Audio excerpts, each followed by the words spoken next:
Hi ನಮಸ್ತೆ. ಇವಾಗೆಲ್ಲ ಮಕ್ಕಳಿಗೆ ಸ್ಕೂಲ್ ಸ್ಟಾರ್ಟ್ ಆಗಿದೆ. ಎಲ್ಲ ಅಮ್ಮಂದಿರಿಗೂ ಚಿಂತೆ ಏನಂದರೆ ಅವ್ರ ಸ್ನ್ಯಾಕ್ಸ್ ಬಾಕ್ಸಿಗೆ ಏನು ಹಾಕ್ಕೊಡೋದು ಅಂತ ಹೇಳಿಬಿಟ್ಟು. ಸೊ ಅವ್ರಿಗೆ ಈಸಿ ಆಗಲಿ ಅಂತ ಹೇಳಿಬಿಟ್ಟು ಈ ರೆಸಿಪಿನ ತೊಗೊಂಬಂದಿದ್ದೀನಿ. ಇದು ಹಣ್ಣುಂಡೆ ಅಥವಾ ಡ್ರೈ ಫ್ರೂಟ್ಸ್ ಲಾಡು ಅಂತ ಹೇಳ್ಬೋದು. ತುಂಬ ಚೆನ್ನಾಗಿರುತ್ತೆ, ಹೆಲ್ತಿಗೂ ತುಂಬ ಒಳ್ಳೆಯದು. ಹೊರಗಡೆ ತಿಂಡಿ ತಿನ್ನೋದಕ್ಕಿಂತ ಮನೆಯಲ್ಲೇ ಈ ಥರ ರುಚಿಯಾಗಿ ಆರೋಗ್ಯಕರವಾಗಿ ಮಾಡ್ಕೊಂಡು ತಿಂದರೆ ಮಕ್ಕಳಿಗೂ ಒಳ್ಳೆಯದು. ನಾವು ಮಾಡಿ ನಮ್ಮ ಮಕ್ಕಳಿಗೆ ನಾವು ತಿನ್ನಿಸಿದ್ವಿ ಅನ್ನೋ ಪ್ರೌಡ್ ಫೀಲ್ ಕೂಡ ನಮಗಿರುತ್ತೆ. ಹಂಗಾಗಿ ಈ ರೆಸಿಪಿನ ಇವತ್ತು ಹೇಳ್ಕೊಡ್ತೀನಿ ಹೇಗೆ ಮಾಡೋದು ಅಂತ ಹೇಳಿಬಿಟ್ಟು. ಈ ಅಂಟುಂಡೆನ ಮಾಡೋದಕ್ಕೆ ಡ್ರೈ ಫ್ರೂಟ್ಸ್ಗಳು ಬೇಕಾಗುತ್ತೆ. ಆಲ್ ಡ್ರೈ ಫ್ರೂಟ್ಸ್ ಎಲ್ಲನೂ ಹಾಕ್ಕೊಬೋದು. ನಾನಿಲ್ಲಿ ಯೂಸ್ ಮಾಡಿರೋದು ಗೋಡಂಬಿ, ದ್ರಾಕ್ಷಿ, ಬಾದಾಮಿ. ಇಲ್ಲಿ ಕ್ವಾಂಟಿಟಿನ ನಾನು ತೂಕದ ಲೆಕ್ಕದಲ್ಲಿ ತೊಗೊಂಡಿಲ್ಲ, ನನ್ನ ಕಣ್ಣಳತೆಗೆ ತೊಗೊಂಡಿದ್ದೀನಿ. ಇದು ಬಂದುಬಿಟ್ಟು ಗೋಂದು ಅಂತ ಹೇಳಿಬಿಟ್ಟು ಕೆಲವೊಂದು ಪ್ರಾವಿಜನ್ ಸ್ಟೋರ್ಗಳಲ್ಲಿ ಸಿಗಲ್ಲ, ಕೆಲವೊಂದ್ರಲ್ಲಿ ಸಿಗುತ್ತೆ.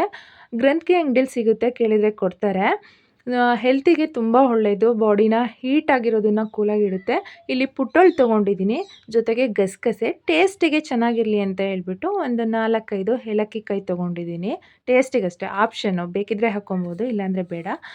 ಇಲ್ಲಿ ಕಲ್ಲು ಸಕ್ಕರೆ ತೊಗೊಂಡಿದ್ದೀನಿ. ಅದಾದಮೇಲೆ ಖರ್ಜೂರ ತೊಗೊಂಡಿದ್ದೀನಿ, ಹಸಿ ಖರ್ಜೂರ. ಡ್ರೈ ಖರ್ಜೂರ ಕೂಡ ಹಾಕ್ಕೋಬೋದು. ಸ್ವೀಟ್ ಬೇಕಂತ ಹೇಳಿದರೆ ಸ್ವೀಟ್ ಆಲ್ರೆಡಿ ಅದರಲ್ಲೇ ಇರುತ್ತೆ. ಇನ್ನು ನಮಗೆ ಬೇಕಂದರೆ ಜೇನುತುಪ್ಪ ಕೂಡ ಬಳಸ್ಬೋದು. ಇದಾದಮೇಲೆ ಒಂದು ಕೊಬ್ಬರಿ ತೊಗೊಂಡಿದ್ದೀನಿ. ಇದಿಷ್ಟನ್ನು ಸ್ವಲ್ಪ ಡ್ರೈ ರೋಸ್ಟ್ ಮಾಡ್ಕೊಬೇಕಾಗುತ್ತೆ. ಫುಲ್ ರೋಸ್ಟ್ ಏನು ಬೇಡ, ಡ್ರೈ ರೋಸ್ಟ್ ಆದರೆ ಸಾಕು. ಇಲ್ಲಿ ಬಾಣಲಿ ಇಟ್ಕೊಂಡು ಬಾಣಲಿ ಸ್ವಲ್ಪ ಬಿಸಿ ಆದಮೇಲೆ ಇದನ್ನೆಲ್ಲ ಸ್ವಲ್ಪ ಫ್ರೈ ಮಾಡ್ಕೋಬೇಕಾಗುತ್ತೆ. ಫ್ರೈ ಮಾಡ್ಕೊಳ್ಳಿಲ್ಲ ಅಂದರೆ ಚೆನ್ನಾಗಲ್ಲ. ಇನ್ನೊಂದು ಏನಂದರೆ ಅದರಲ್ಲಿ ಹಸಿ ಅಂಶ ಏನಾದ್ರು ಇದ್ದರೆ ಹೋಗಲಿ ಅಂತ ಅಷ್ಟೇ. ಎಲ್ಲವೂ ಸ್ವಲ್ಪ ಖರ್ಜೂರ ಮತ್ತು ದ್ರಾಕ್ಷಿ ಬೇಡ, ಇನ್ನು ಮಿಕ್ಕಿದ್ದೆಲ್ಲವೂ ಸ್ವಲ್ಪ ಡ್ರೈ ರೋಸ್ಟ್ ಮಾಡ್ಕೋಬೇಕಾಗುತ್ತೆ. ಇಲ್ಲಿ ಪುಟ್ಟಳು ಸ್ವಲ್ಪ ರೋಸ್ಟ್ ಮಾಡ್ಕೊತಾ ಇದ್ದೀನಿ. ಎಲ್ಲವನ್ನೂ ರೋಸ್ಟ್ ಮಾಡಿಕೊಂಡು ತಕ್ಷಣ ಏನು ಗ್ರೈಂಡ್ ಮಾಡ್ಕೊಳ್ಳೋದು ಬೇಡ. ಗ್ರೈಂಡ್ ಅಂದರೆ ಸ್ವಲ್ಪ ಗ್ರೈಂಡ್ ಅಷ್ಟೇ, ತರಿಯಾಗಿ, ಫುಲ್ ಪೌಡರ್ ಥರನೂ ಬೇಡ, ಅಥವಾ ಫುಲ್ ಇದು ಬೇಡ.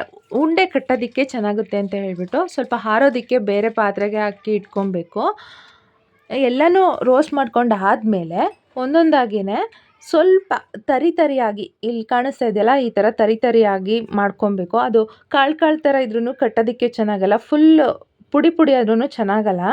ಈ ಥರ ಇರಬೇಕು. ಇದು ಬಾದಾಮಿ. ಇದಾದಮೇಲೆ ಗೋಂದು ಮತ್ತು ಕಲ್ಲು ಸಕ್ಕರೆ ಏನಿದೆ, ಕೆಂಪು ಕಲ್ಲು ಸಕ್ಕರೆ ಏನಿದೆ, ಕೆಂಪು ಕಲ್ಲು ಸಕ್ಕರೆ ತುಂಬ ಒಳ್ಳೆಯದು, ಕಫ ಹೊಡೆಯುತ್ತೆ. ಹಂಗಾಗಿ ಕೆಂಪು ಕಲ್ಲು ಸಕ್ಕರೆನ ಯೂಸ್ ಮಾಡ್ತಾಯಿರೋದು. ಇದು ಫುಲ್ ಪೌಡರ್ ಆಗಬೇಕು.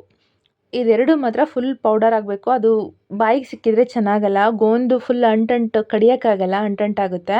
ಹಾಗಾಗಿ ಇದು ಪುಟ್ಟಳನ್ನ ಜಸ್ಟ್ 1 ರೌಂಡ್ ಅಷ್ಟೇ, ಅದು ಪೌಡರು ಇಲ್ಲ ಏನಿಲ್ಲ, 1 ರೌಂಡ್ ಅಷ್ಟೇ. ಗಸಗಸೆ ಏನು ಪೌಡರ್ ಬೇಡ. ಕೊಬ್ಬರಿ ಇದಿಷ್ಟನ್ನು ಗ್ರೈಂಡ್ ಮಾಡ್ಕೊಂಡು ಆದಮೇಲೆ ಇದೆರಡು ಏನಿದೆ, ದ್ರಾಕ್ಷಿ ಮತ್ತು ಖರ್ಜೂರ ಏನಿದೆ, ಇದು ಒಂಥರ ಅಂಟು ಥರ ಬರುತ್ತೆ. ಜಾರ್ಗೆ ಹಾಕಿ ಗ್ರೈಂಡ್ ಮಾಡಿದಾಗ ಅಂಟು ಥರ ಬರುತ್ತೆ. ಅದೇ ಕಟ್ಟೋದಕ್ಕೆ ಅದೇ ಸಾಕು. ಸ್ವಲ್ಪ ಟೇಸ್ಟಿಗೆ ತುಪ್ಪ ನಮಗೆ ಎಷ್ಟು ಬೇಕು ಅಷ್ಟು ಹಾಕೋಬೋದು. ನಾನಿಲ್ಲಿ ಒಂದು 3 ಟೇಬಲ್ ಸ್ಪೂನಷ್ಟು ಹಾಕ್ತಾಯಿದ್ದೀನಿ.